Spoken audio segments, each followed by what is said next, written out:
পতাকা বৈঠকেও মেলেনি কোনো সমাধান। ফলে ৩ দিনের বেশি সময় ধরে নারী ও শিশুসহ ৯ জন এখনও সীমান্তের শূন্য রেখায় মানবেতর জীবন কাটাচ্ছেন।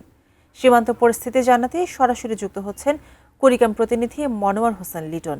লিটন, পতাকা বৈঠকের পরেও তো আসলে কোনো সমাধান মেলেনি, তো বর্তমানে বিএসএফ এবং বিজেপি এই দুইজন মিলে, এই দুই পক্ষ মিলে আসলে এই সমস্যাটি কিভাবে সমাধান করা হবে?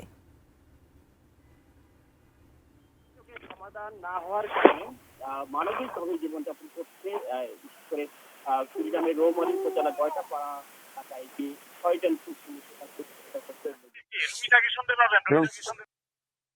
বৈঠক হয় বিএসএফ এবং বিজিবি কমান্ডার পর্যায়ে, সেখানে কোনো সুরাহা হয়নি।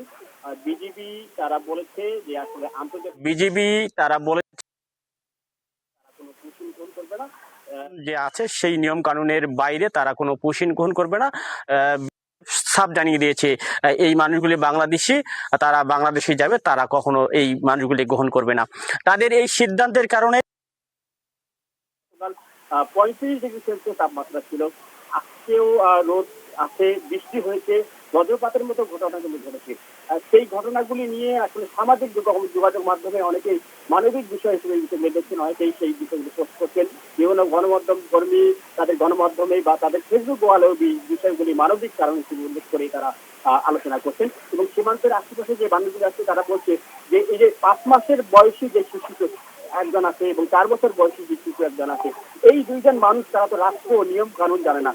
তাদের এই যে মানবিক বিপর্যয়ের মধ্যে তাদের জীবনযাপন, আসলে তাদের অনেকটাই কষ্টে ফেলছেন, অনেকেই চোখে জল ফেলছেন যে আসলে এই দৃশ্য দেখে।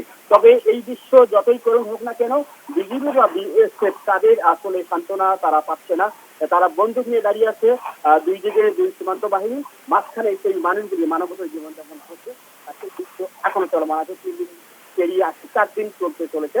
তবে সেই সমাধানটা কি হবে সেটি বিজিবির পক্ষ থেকে তারা এখনো অনড় আছে যে আন্তর্জাতিক নিয়ম কানুন ছাড়া সেই মানুষগুলি তারা গ্রহণ করবে না। এবং এটাকে বাদ দিয়েও আমরা যদি বলি সীমান্তের অন্যান্য সীমান্ত হিসাবে ২৬৮ কিলোমিটার সীমান্ত আছে, সেই সবখানেও কিন্তু পুশিংয়ের একটা বড় সম্ভাবনা রয়েছে। আমরা সীমান্তের যে আশেপাশের লোকজন তাদেরকে জানতে পেরেছি, আশেপাশে এখনো অনেকে ক্যাম্পে মানুষজন ধরে নিয়ে আসা হয়েছে, যে কোনো সময় তাদেরকে পুশিং করা হবে বলে জানা গেছে। এই ছিল আমাদের কুড়িগ্রামের যে সীমান্ত পরিস্থিতি তার সর্বশেষ।